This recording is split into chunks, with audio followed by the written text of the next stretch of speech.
welcome to Advocates for Community Wellness, a holistic approach to wellness. All right, ladies and gentlemen, and boys and girls, happy holidays. You see, we've got our hats on and we're getting ready to just have a great time. And we're so glad that you did join us today. We've missed everybody because it's been a little while. But we wanted you to know that we are back on the scene and we've got some new things in mind. And we want to hear from you as well, because sometimes the audience, most of the time, they have some really good ideas. And so we're asking you, just send us an email and say, hey, what about this? What about that? We'll try to fit it in for 2023. All right, so for our December, and just think, this is our final one for the year of 2022. But God has been good, and so we're going to keep moving. All right, so for the December, we're going to do a health focus. We're going to talk about foods and moods and how foods affect your emotions. And then we have an educational form for you. How beautiful is that? So we're going to move right along.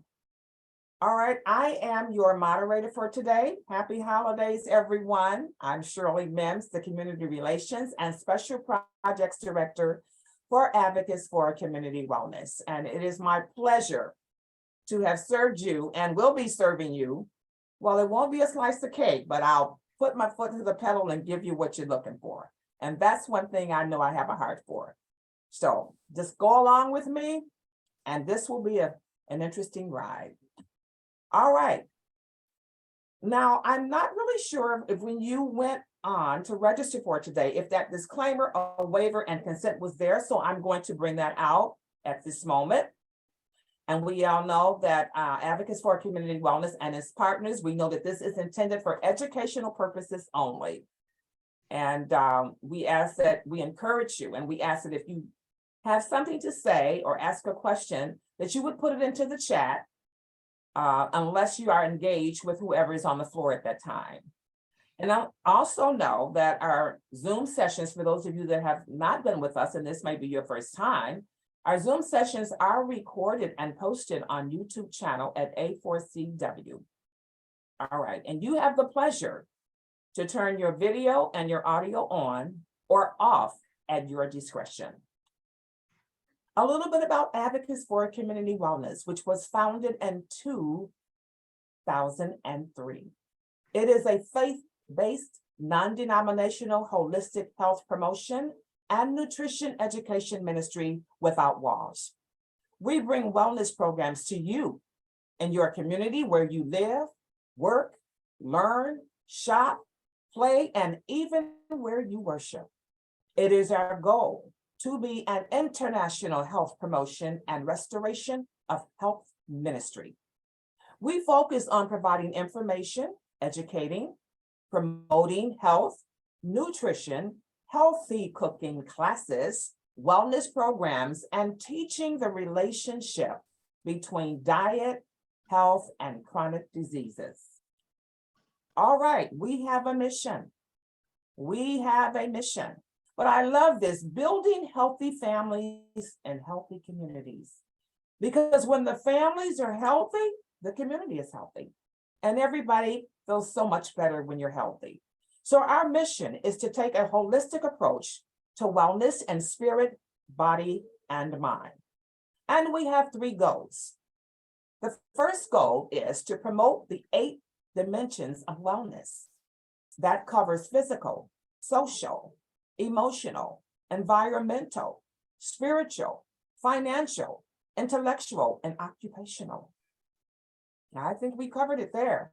All right, and number 2, to actively engage our community in promoting healthy lifestyle through our Education Health series to prevent better self-management or reduce risk factors of chronic diseases. And then finally, to educate, provide support, which is so important, and resources to individuals, families, and our communities. All right, we're coming down to the founder and the executive director of Advocates for Community Wellness, and that is Del M. Kane. And I will tell you a little bit about her. Del Kane is a woman of faith, a wife and mother of one child.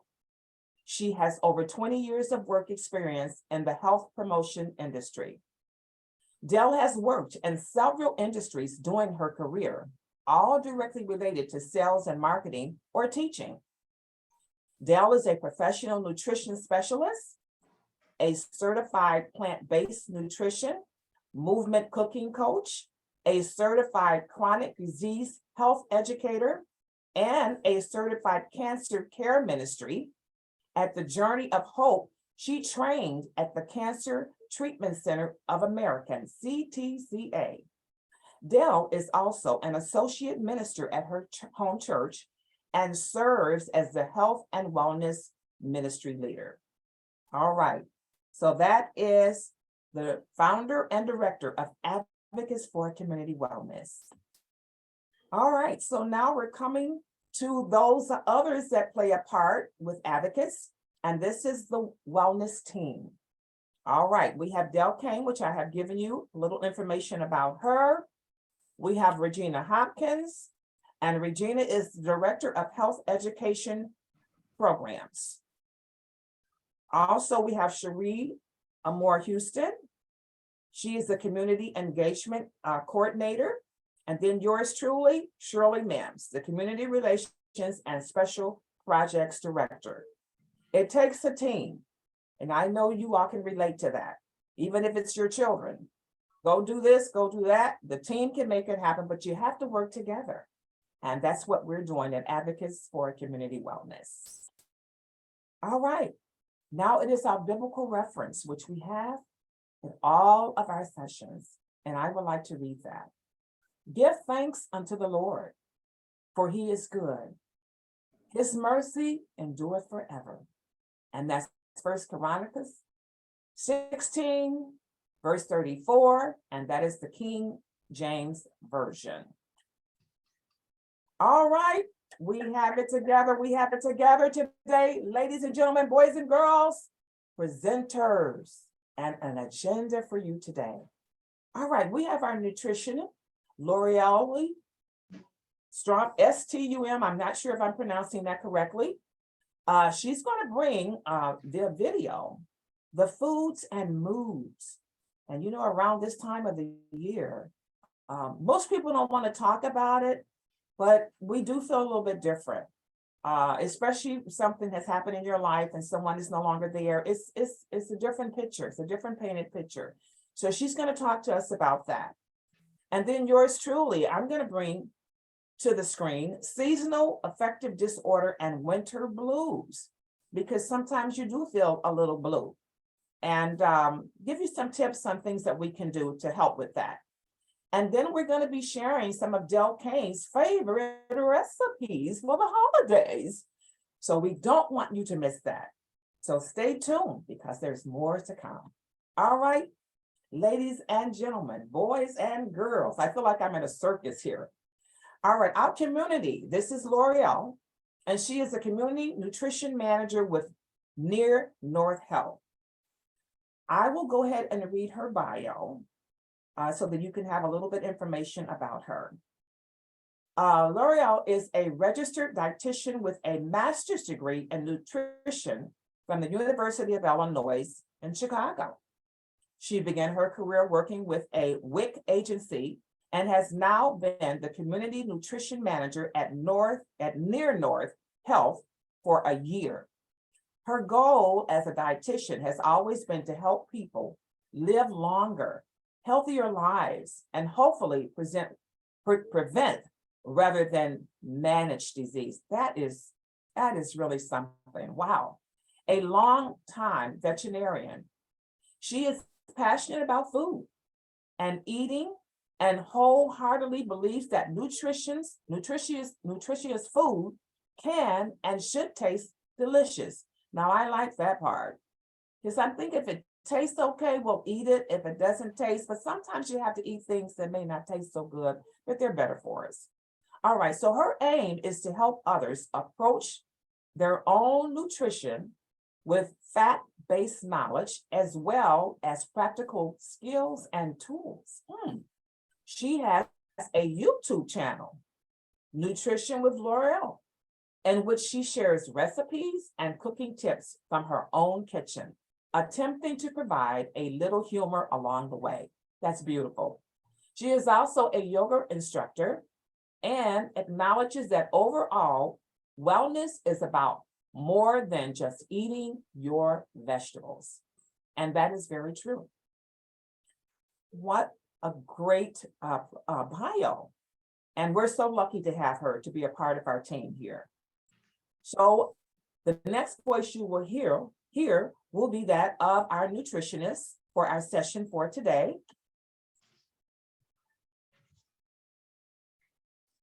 And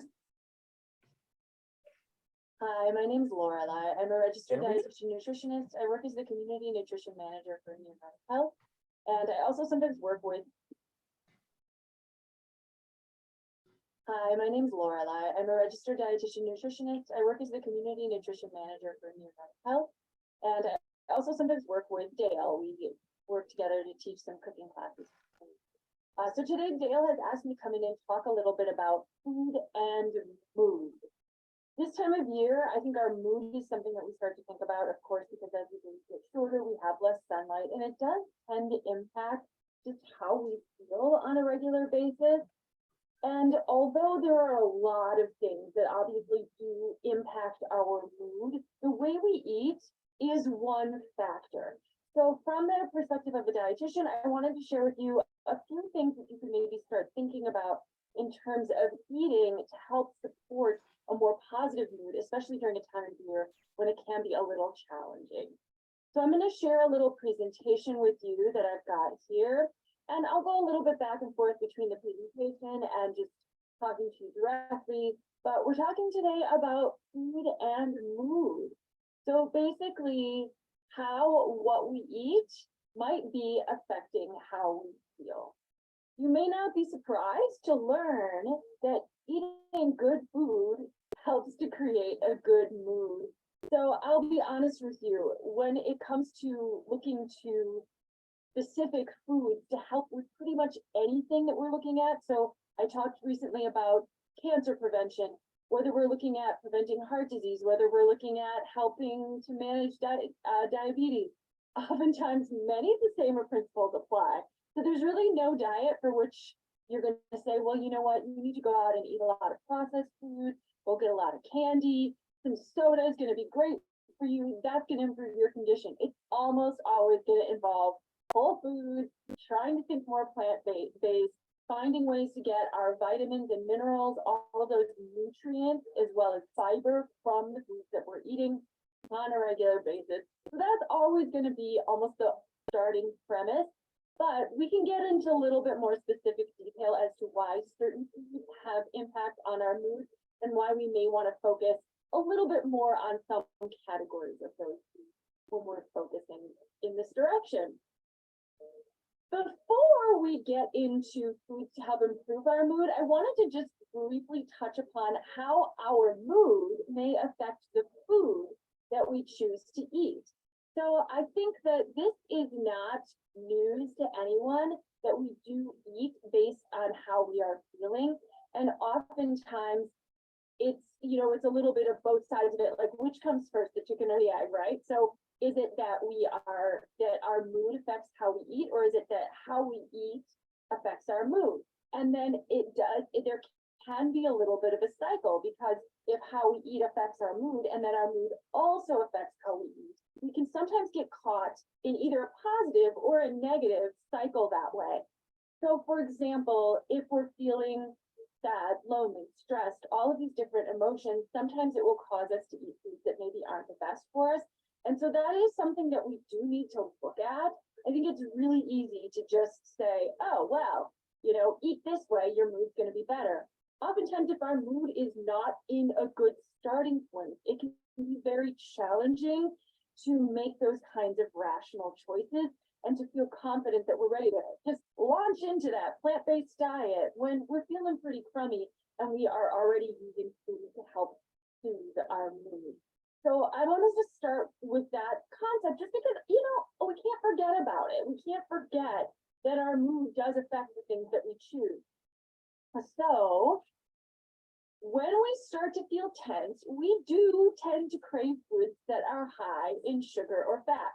Maybe it's just me. I don't think it's just me because they've done a lot of studies that show this, but you might be able to relate. So you're feeling tense, you're feeling stressed, you grab for the bag of chips, you grab for the cookies. There's multiple reasons for this. It might just be that these are convenience foods. It might just be because they're what's nearby. It might be because you really like them. Or eating these foods is associated with dopamine production and the reward and pleasure centers of the brain. So there is kind of a positive feedback loop that gets created. We feel crummy, we eat a food, we feel a little better. We feel crummy again, and we know that if we eat that food, we're going to feel a little better. It's a positive feedback. We get positive reinforcement in the instant that we eat that food. And so it makes us want to go back to it again and again. The flip side, however, is that unhealthy eating patterns will ultimately lead to increased levels of stress and may lead to poor health or obesity. So although we might get like a quick boost from eating those foods, usually in the long run, they create things like inflammation, they can create, just chronic illness in our body, they can increase anxiety over time, and they're also going to maybe cause our health to get bad, and that can lead to other things. For example, obese individuals are actually at increased risk for developing depression. So if we're eating to help our mood get better and over time we start to become obese, we might actually be more prone to be depressed. And then we end up in this vicious cycle of starting with excess eating, which leads to weight gain, which leads to depression, which leads to us feeling like we need more pleasure. So we eat again, and we really have a hard time getting out of that. So if that's something that you recognize, I do empathize. It's really, really common. And you probably do have to make a little effort to get out of that feedback loop. But I just want to say that there really are other options, and that changing the way you eat, although it may be a struggle at first, really can make a difference over time. So I do want to point out that there's a difference between emotion and mood, right? So emotion it can be short term, and it's usually a response to stimulus, like we get angry or we suddenly feel joyful or excited. Whereas mood tends to be more of an underlying psychological state, and there's not necessarily an obvious stimulus for it. So I think if we think in terms of emotional eating, so if we're eating for emotional reasons, it probably is a little bit more, we're trying to deal with something in the short term. Whereas if we think a little bit bigger picture and long term and try to eat towards our underlying mood, that's where we're going to find our way into a little bit better lasting positive state. We're going to have emotions in our life, right? We just are. And so sometimes those are going to be up and down, but we do really, I think overall, want our main baseline mood to be a little bit more positive than down. And it has been shown again in studies, again, coming as no surprise perhaps, increased fruit and vegetable consumption tends to be predictive of increased happiness, life satisfaction, well-being. So there are studies that show that people that eat more things like fruits and vegetables are overall happier. It doesn't mean they never get angry. It doesn't mean they never have emotion, but that their baseline mood tends to be a little more level, comfortable, calm, things like that. The trouble is, so one of the things that I think can sometimes get in the way of wanting to choose the healthy foods is that physical benefits of healthy foods, like, oh, well, I prevented heart disease, or, oh, I didn't ever have a stroke or something like that. Like that happens decades later. So choosing healthy foods on the short term may not seem like it has any immediate benefit. But what they did find in some of these studies was that well-being improvements were closer to immediate with people who were increasing their fruit and vegetable consumption. So I think that is something that, for me anyways, is relatively hopeful, knowing that in the short run, eating a better diet does tend to lead to a better mood. So even if we can't see those dramatic shifts in our overall health or our underlying health, if we can't see decades down the road where the version of ourselves that eating fruits and vegetables is different than the version of ourselves that doesn't, we probably will start to experience some of the mood lifting benefits of eating a healthy diet pretty quickly. So hooray, let's make our effort for it, and we will see results sooner than a gazillion years from now. Let's go back to the screen. So I did want to talk now, of course, about some very specific things that I think we can focus on if we're focusing on food. A lot of this has to do with brain health, by the way. So obviously we have our moods can be connected to a lot of things, but I think our brains are a really big part of that. So one of the first things we're going to look at is omega-3 fatty acids. They're really important for our brain. We need them anyway. They're good for our heart. They're good for our cardiovascular system, but we're going to talk about omega-3. Pre and probiotics, and I'll talk about why in just a moment when we get to that. B vitamins and vitamin D. So these are going to be the things that I'm going to focus on with you today. We're going to talk a little bit about why these can have a positive impact, and then foods that can provide these nutrients. You won't be surprised at the foods. They are, part of a balanced diet that we all need. Let's talk about first the brain. So, the brain, it accounts for 20 to 25% of total energy used in the body. We really need to feed our bodies to feed our brain. Like 20 to 25%, that's a huge amount of our energy for our little brain. That's just a little part of ourselves, but we really do need to take into account what our brain needs when we're feeding ourselves. And as I said, omega-3s they're just essential for brain function. Our brain is made up largely of fat, and omega-3s are one of the fats that are really critical. So we're going to get into a little bit more about this, but just a really quick, brief background on omega-3 fatty acids. For those of you who don't know, so this is, I like to just make sure that people kind of have a baseline understanding when I'm talking about a whole food group, what that group is about. So we have, first of all, we have 3 macronutrients. We have proteins, we have carbohydrates, we have fat. We need all of them in our diet. So I think a lot of us know a lot about proteins and carbohydrates. Fats, we know we need, but I know for a while, everyone was scared of having fat in their diet. We actually need fat, and there are certain fats that are considered essential, meaning that we can't make them. We can make some fat, right? So if we eat, for example, a lot of carbohydrates, we know that if we eat more calories from carbohydrates than we need, our body's going to turn them into fat. But our body is only going to turn it into certain kinds of fat. There are some types of fat that our body is not able to make, and so these are considered essential. We need to get them from our diet, or we just won't have them in our body, period. So the types of essential fats are polyunsaturated fats, omega-6s and omega-3s. Now, we do need them both, but in our, food economy or our food system, we tend to have more sources of omega-6 fatty acids. Those tend to come from things like vegetable oils, and those are in a lot of processed foods. So we generally don't have a shortage of omega-6 fatty acids in our body, but omega-3s have fewer food sources in our regular dietary patterns in the US. So we want to make sure that we're getting some omega-3 fatty acids, and there are several sources which we're going to discuss, but that's why it's really important that we have those, that we need them. They are essential to our diet. We cannot make them in our own body, so we must get them from food. So let's talk about some of the foods that we can get them from.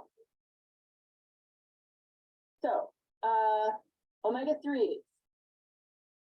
Oily fish is one of the biggest sources of omega-3 fatty acids.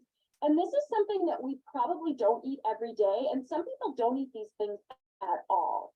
So, but this is really a great source of omega-3 fatty acids. This is, to be more specific, we get EPA and DHA from omega-3 fatty acids. There are actually plant-based sources of omega-3 fats that usually come in the form of ALA. So they're slightly different forms, but basically we need these in our body. Interestingly, I believe that grass-fed beef is also a source of omega-3 fatty acids, nowhere near as good a source as fish. But just to note, regular beef is really all saturated fat. That's the only fat you're going to get from, or the main fat you're going to get from regular beef. But for some reason, well, for grass-fed beef just happens to have a little bit of omega-3 fatty acids. So you can get it from that, but it really is, the source does matter. In that case, regular beef is not going to be a provider of omega-3 fatty acids, but grass-fed beef can maybe be. So, but oily fish, better for sure. And then the other thing, the plant-based that I mentioned, things like flax seeds, chia seeds, hemp seeds also have omega-3 fatty acids. Walnuts have a little bit, so we can get them from a few other sources as well. So this is one that I think a lot of people have missing in their diet. And here's the thing. What we're looking for is that we aren't deficient. We are not necessarily trying to go overboard and get more of this nutrient than we actually need. It's just that a lot of people are actually coming up short on this nutrient. So we want to make sure that this is something that we're incorporating into our diet so that we're not deficient, because it's the deficiency that can cause the problems. And that really is true of most of the nutrients that I'm going to talk about. It's not that we need mega doses, is that we just need enough, and most people don't get enough. There we go. There's a walnut for you to look at. Okay, so next, I wanted to talk a little bit about the gut-brain axis. So this is something that's coming sort of to light a little bit more and more, and there's still a lot of studies, but just how connected the microbiome in our gut is with our brain. So first of all, our gut can be responsible for things like sleep, stress reactivity, memory, mood, and cognition. So this is just the good bacteria, kind of a quick little side note. When I say the gut microbiome, I'm talking about the bacteria in our gut. And the good bacteria in our colon actually produces neurotransmitters, including serotonin, which can stabilize our mood. So I think that's fascinating, that honestly what's going on in our intestines, in our colon, can have an impact on what's happening with our brain. So we're going to talk about trying to boost our gut, right? So we do need to feed that gut. Again, this is something that actually can help our whole health, because our gut, in addition to being good for our connected to our brain, it's also helpful for our digestive tract. So we also want to prevent things like colon cancer. We can take care of our gut for that reason. We also want to build our immune system. We can take care of our gut for that reason, right? So we're going to get multiple benefits from feeding our gut. The brain is just one of them, and our mood. But yes, let's do it. So feeding your gut, first of all, probiotics. So this is a case of trying to actually put more good bacteria into our bodies. So we can find this in fermented foods like yogurt, sauerkraut. Some soy versions are miso and tempeh. Kombucha is a fermented tea. So we're not talking about beer and wine, right? So there are some fermented beverages, and there are some other benefits to something like wine, but they're not probiotic beverages per se. So they're not adding good bacteria to our gut. But these particular ones, yogurt, some different fermented vegetables, sauerkraut, it's another one that some people are familiar with is kimchi, miso, tempeh, kombucha, right? So let's try to get some of these in our diet. How many of you get these regularly? I think yogurt is the most common one, and really the best way to get yogurt is plain, like the plain kind, not the flavored kind that has sugar and fruit added to it, but just buying it plain. You can actually ferment your own yogurt. You can make your own sauerkraut. Some of these things you can make yourself. I know most people don't have the time or the energy for that. But again, the closer to the source you can get, the better.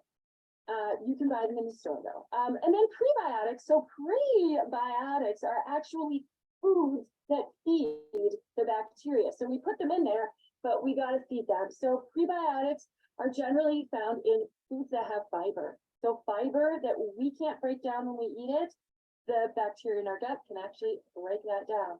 So high fiber foods include things like legumes, whole grains, fruits and vegetables. Some that I know that are specifically good as prebiotic foods are things like garlic, onions, bananas, asparagus, artichokes. Those are the ones. Oats. These are great prebiotic foods to make sure that you're getting to feed that bacteria that helps our gut, that helps our brain, that helps our mood, and we all live happily ever after, right? All right. So yeah, so I thought that's an interesting one that I think we sometimes don't think of. B vitamins. So this is another one that has been associated with mood. Now, B vitamins, I want to say first, so I'm going to jump at it here. B vitamins are often found in carbohydrate foods, and I know sometimes people think that carbohydrate foods are things to be avoided. And yeah, we do probably want to not go crazy on cupcakes and potato chips, which are high carbohydrate foods. But things like whole grains can be really nourishing, and they do provide us with energy. So let's not forget about that energy sucking brain that we've got that we need to feed. We do need to provide sources of energy for our body and our brain. And so carbohydrates are not to be scared away from, but we do want to try to choose whole grain versions of carbohydrates. Those also have fiber, right? So a lot of these foods, they're going to have multiple benefits. And things like whole grains are generally a good source of B vitamins. But we are going to talk specifically about a couple of the B vitamins. There are like 8 of them. We've got B1, B2, B3, there's no B4, B5, B6, B7, there's no B8, we have B9, and then we jump to B12. So there's 8 different B vitamins. The ones that have been noted most in terms of how they affect mood are B12 and folate.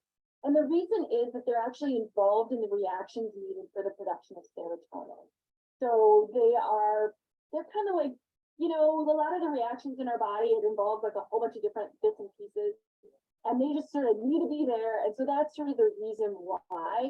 And there actually have been some studies that show that low folate status is linked to depression. So we do want to make sure that we're getting that B9, which is folate for sure.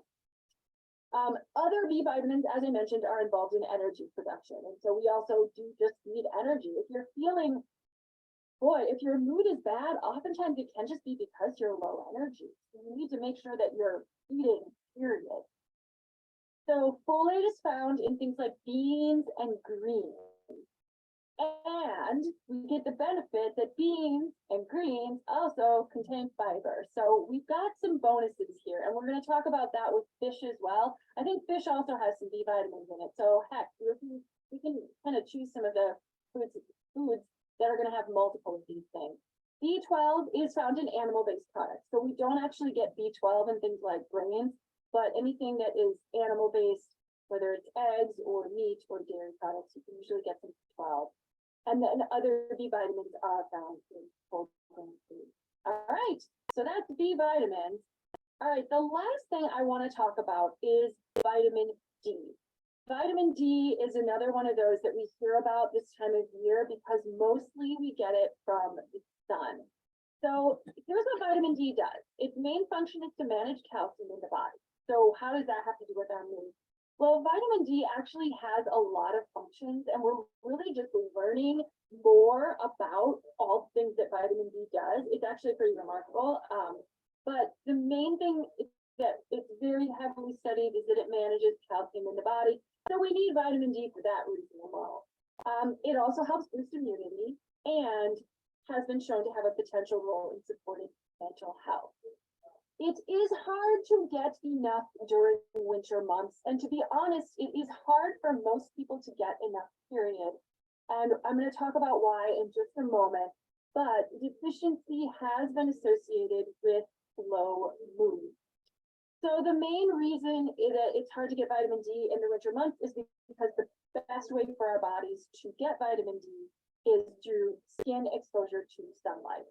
Now, my biggest question when I was kind of looking into this is, well, is the reason why our vitamin D status is associated with low mood? Is it because we don't have a lot of sun, and low sun means we have a low mood? Low sun means we also have a low vitamin D status? Or is low sun means we have a low vitamin D status, and the low vitamin D status is related to the low mood? I'm not 100% sure. I think it's a little bit of both. So I think probably low exposure to the light puts us in a lower mood. But I think that it seems like from the research that I've done that low vitamin D can also contribute to having a poor mood. So I think it's important all the time to make sure that our vitamin D status is adequate. But in the winter, it becomes a little bit more critical just because we have less opportunity to raise our vitamin D levels from the sun. Days are shorter, we're inside because it's cold outside. It just sort of stands to reason. So let's talk about some of the ways that we can actually get some vitamin D. It is not found in a lot of foods. So sunshine, yes, we know, oily fish. So it comes back around. Oily fish has both the omega-3 and it has vitamin D. So this is another reason why if you're not finding ways to get some fish into your diet on a regular basis, it's really something to consider. The recommendation for fish is only about twice per week. So it's not like you have to have it every single day. And in fact, we wouldn't want you to have it every single day because there are some downsides of overconsumption of fish. So most everything, we want to find balance and moderation, but we do want to have some inclusion of fish in the diet. Personally, I'm vegetarian. And so if you fall into my camp, and you can't eat fish for whatever reason, you might need to look for some other sources. So you can get some vitamin D from egg yolk, not a ton, like we're going to have a hard time meeting our vitamin D requirement for the day with egg yolks alone, but it is a way to move the needle. Mushrooms. So this is also a little interesting, but mushrooms that have been exposed to ultraviolet radiation, and this is done sometimes to help mushrooms from going bad. So they're called irradiated. But if you find irradiated mushrooms in your grocery store, they do contain vitamin D. You can use those as well. Supplements. I got to be honest with you. Sometimes you just need to supplement. If you are concerned about your vitamin D status, I do encourage you to check with your doctor because whether or not our bodies store vitamin D, right? So our status might be okay, even if we're not getting it right now. But once our blood levels start to show that we're low in vitamin D, it means our backup supply is like gone. So that means we need to really replenish it. So if you're concerned, I would get it checked. It can be done with a really simple blood test. And very often if your doctor takes your blood for other tests, they can just test for vitamin D. The same is true of vitamin B12. That's another vitamin that I mentioned. I will say both vitamin B12 and vitamin D, both accessible through fish. Like I said, B12, we can get through any animal products. So fish, good source of omega-3, vitamin D, and B12. So there we go. It's like a threefer. However, as we get older, our bodies are less able to produce vitamin D, even from the sun, and our bodies become less able to absorb vitamin B12. So these are two that you probably do want to check up on with your doctor and see how your vitamin D status is and see how your vitamin B12 status is. If they are very low, we're talking about foods that can help to bring them up again, but it is also sometimes necessary to supplement. I wouldn't necessarily recommend taking a multivitamin or trying to supplement all of our vitamins and minerals. It's best to get them from food, but sometimes there just isn't a great way to do that for various reasons, in which case supplementation could be a backup plan for you. So that's where we get vitamin D. I do supplement personally because I'm vegetarian, I don't eat fish, now that I know I'm not going out in the sun too much, and I have had my vitamin D levels checked. They're not awful, but they're pretty low. They're low. I do need to supplement. So check them out, see what you need. Okay, so I have a bonus tip for you. So before we get to the bonus tip, I just wanted to kind of review what we talked about. So the main things we talked about were making sure we're getting omega-3s. Let me do this. We'll get to the bonus tip in a second. Making sure we're getting omega-3s, making sure that we're getting B vitamins, making sure that we're taking care of our gut in terms of probiotics, getting vitamin D. These are all ways to help boost our mood. In addition to, phone a friend, take care of yourself, right? So there's other things that are factors, but food-wise, these are some main ways.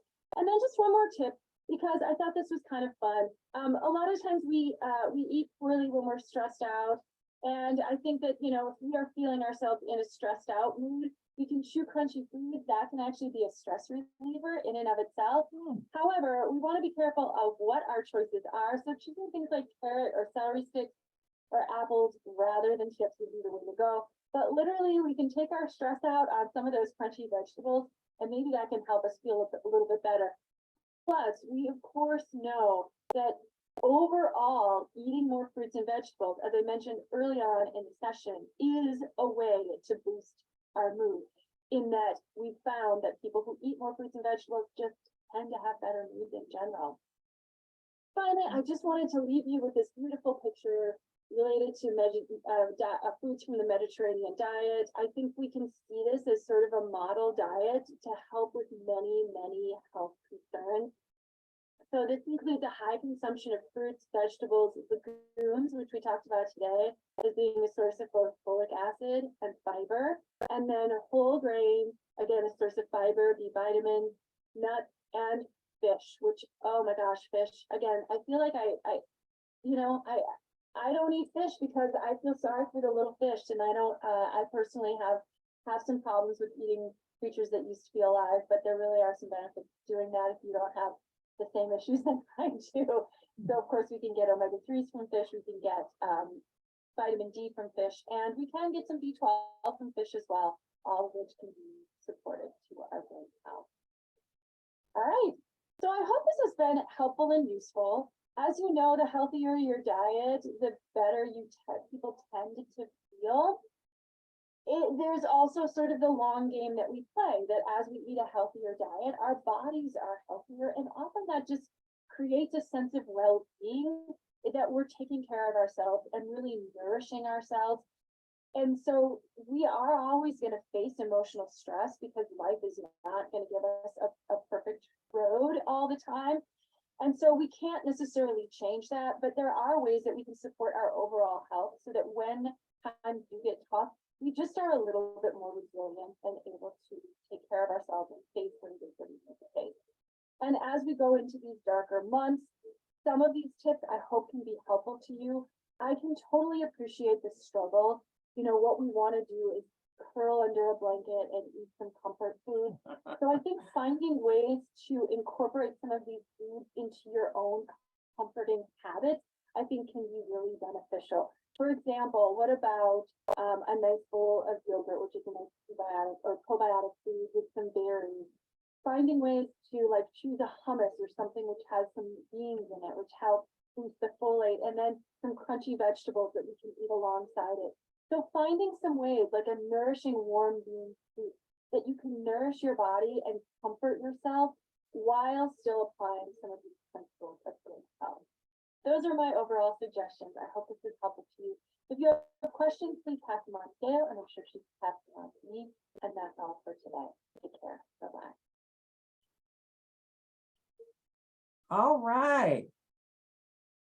Oh, that was excellent.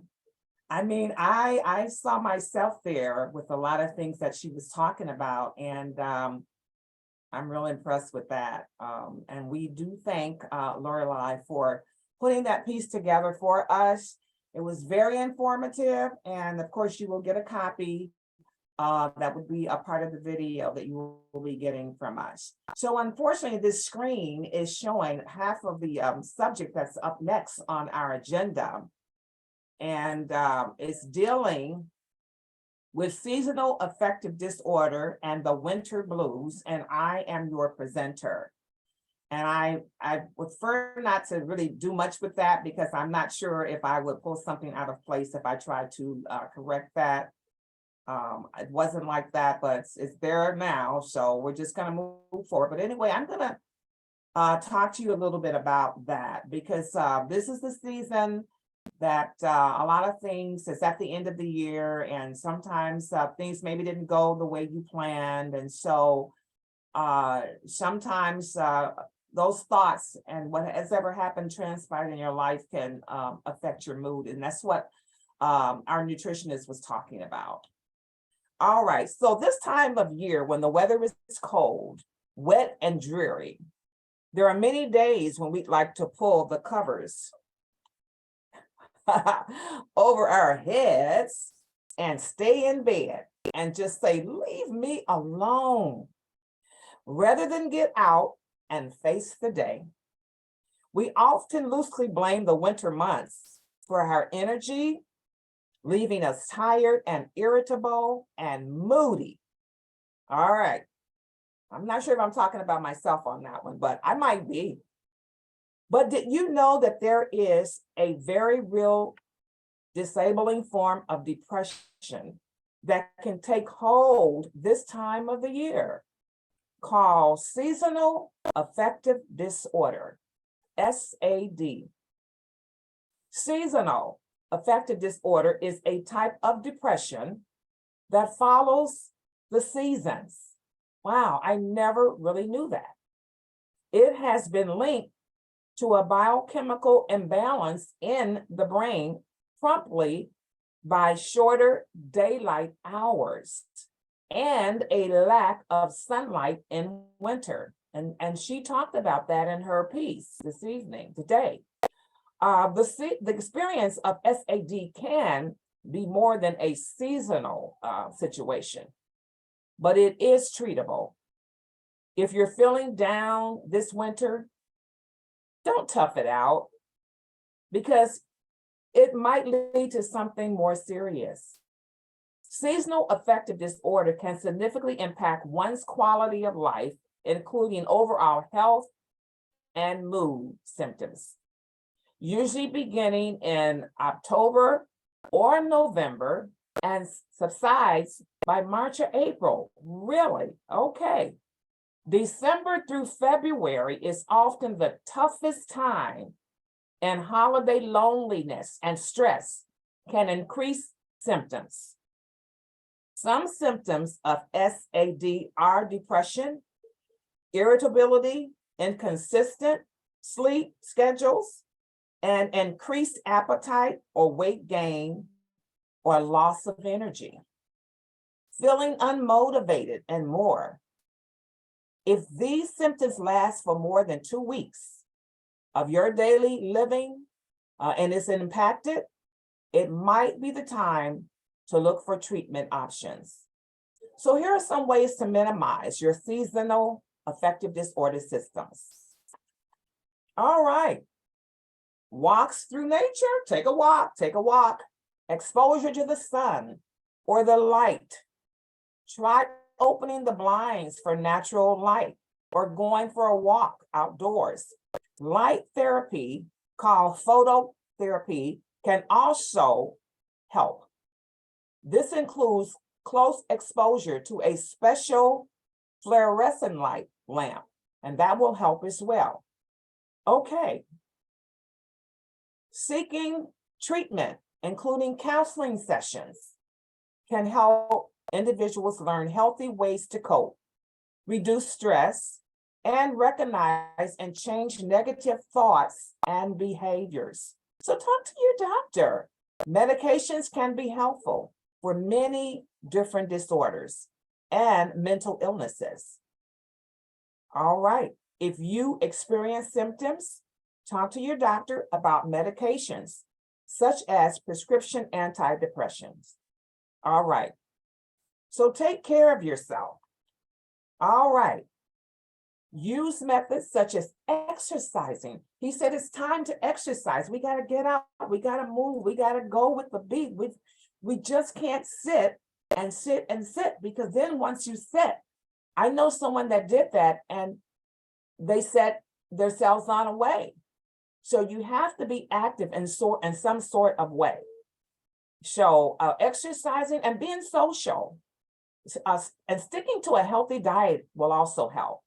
Allowing yourself for some good night's sleep and practicing stress management. Avoid turning to substance when dealing with your symptoms. All right, so let's make a schedule. Have some fun. All right, find the time to make a schedule to do the things you want to do. If it's not this, it could be bowling. It could be maybe going out with a friend. You can go window shopping. That's a lot of fun, especially with the Christmas decorations in the windows now. I used to always love that. All right, so schedule your rest. Put that on your schedule. You need to take and get the proper rest so that you can have the energy to have some fun. All right, you need to exercise, like I said, have your meals, plan your meals, and even hobbies to create a sense of accountability and normality. All right, so these they don't have to be one solution to treating the SAD, but our treatment options include you in the decision-making process. Take the time to figure out what works best for you this winter season and know that you are not alone in your experience with seasonal affective disorder.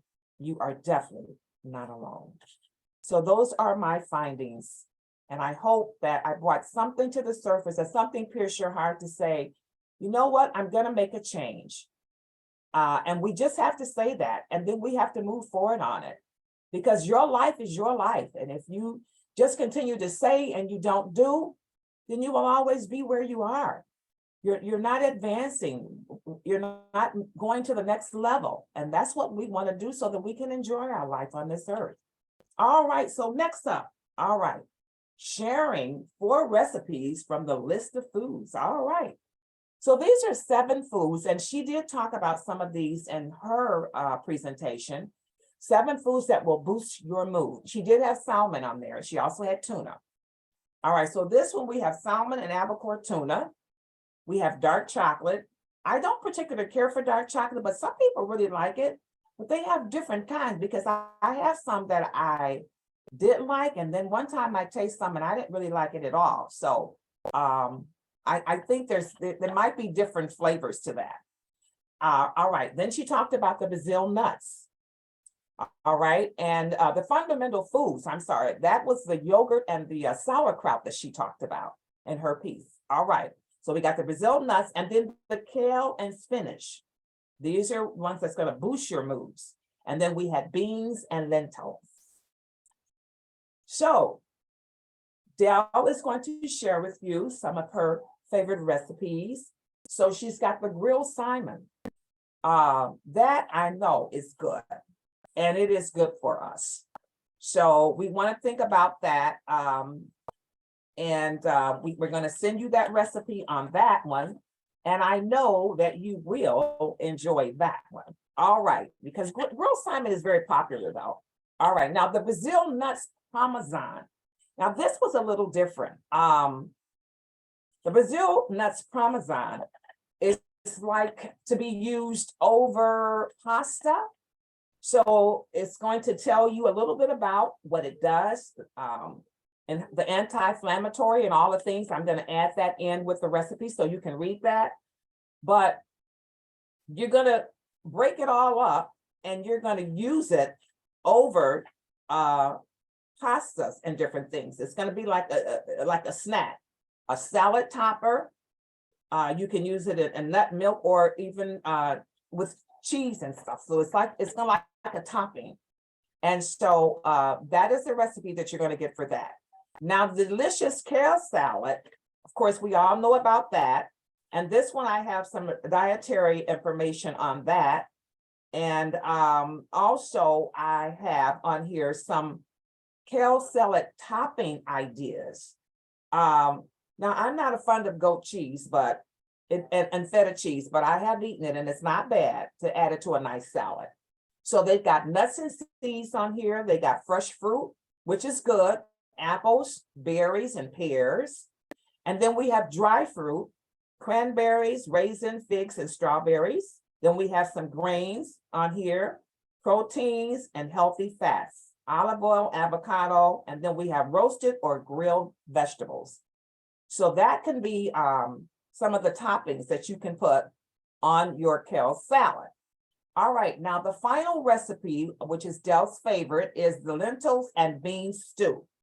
Now, this particular piece, I did give you a little bit about food and brain health on this one so that you can read that.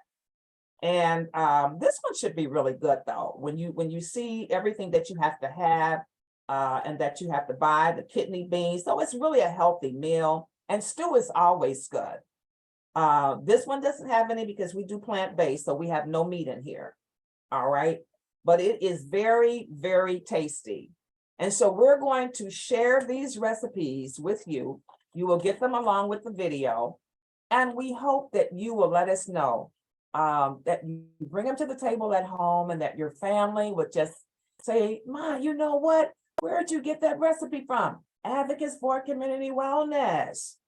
And let us know if any of these that you would love to prepare and place on your table for your family for the holidays. We would love to hear from you. All right. So now we're we're moving right along with our time. I think we're doing very well, aren't we, Dale? I think we're doing good. And we're so Yes. grateful to have our director here with us today. And it's a blessing because when you have a position, a magnitude of this type of work, it can be, I mean, you have to wear a lot of hats. We've got on our Christmas hats today, but I'm telling you, we have had on other hats too. And so you have to play the role. All right. And because people are depending on you, and then it's like in your heart to help. So we just have to keep moving. We run into a few snags, but you know, you have to, that's just the way life is. You just have to say, okay, step behind me because I'm moving forward. So there's just some closing comments from Del Kane.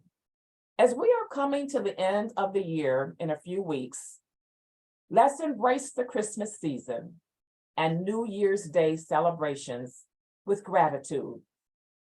I am personally very happy to be here at this time and place where our community base has grown to be over 300 members this year. Your continued support and commitment to staying engaged with the initiative, gaining new knowledge and insights about health, food, and nutrition from our learning circles. Let's keep working on self-care and maintaining loving relationships with our family, friends, and others. This is from Del Kane, the founder and executive director, and the wellness team. That's me. From Advocates for Community Wellness. All right, we are grateful.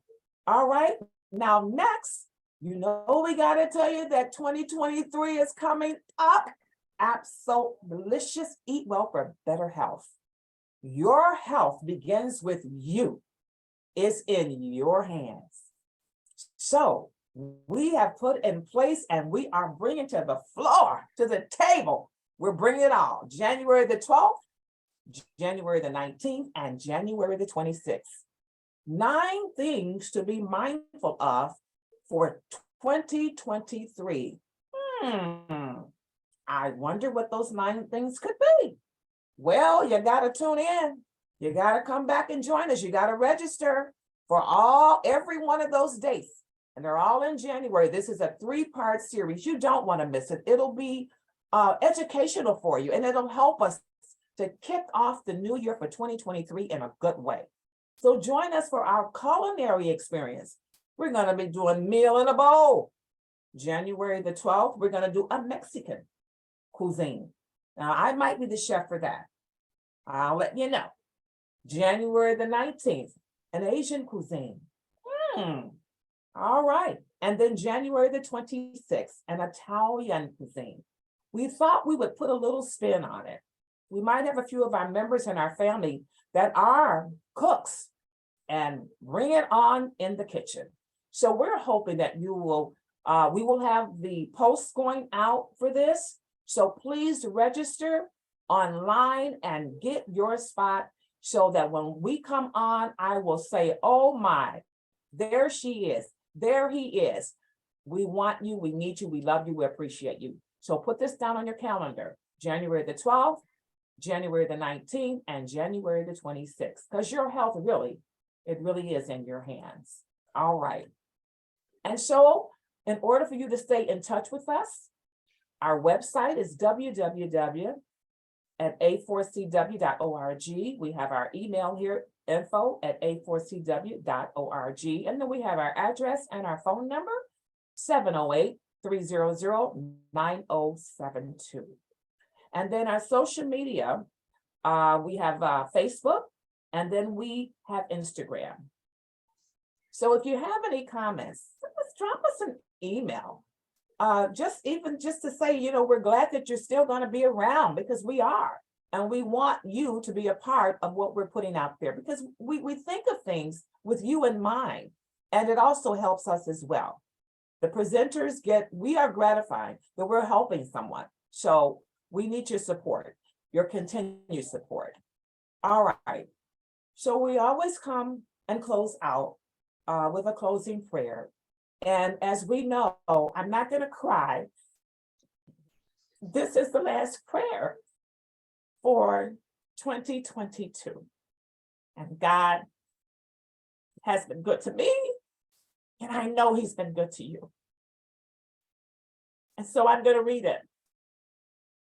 I will give thanks to the Lord because of his righteousness, and will sing praises to the name of the Lord Most High. O Lord, our Lord, how majestic is your name in all the earth.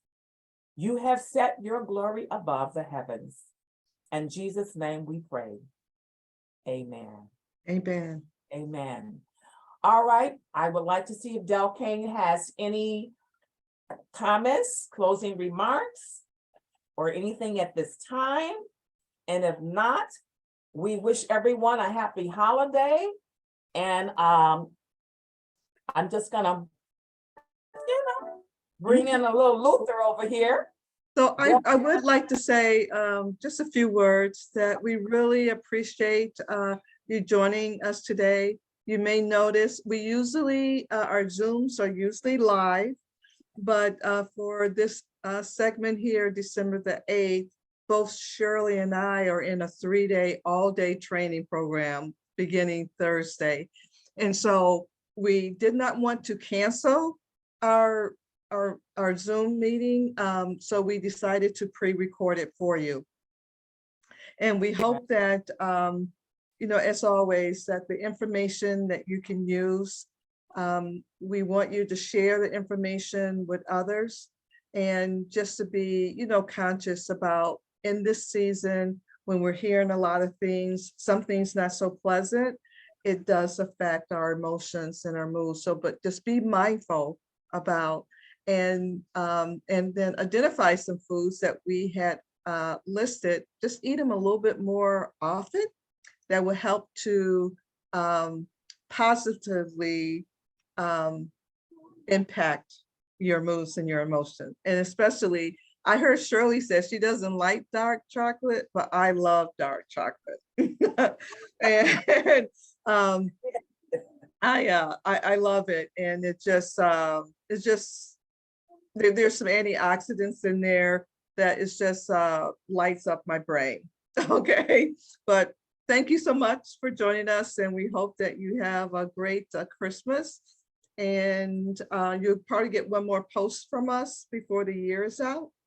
And we hope to see you in 2023. And I want to thank for the new people that have joined. There were some new people that joined this particular segment. It could be because of the title. And we hope to see you live in January, getting back to our normal form, doing nutrition, a health focus, and the culinary experience. All right. Mhm. I'm bringing Luther in right now. All right. Merry Christmas, everyone. Let's enjoy life, because that is what it's all about. All right. Take care.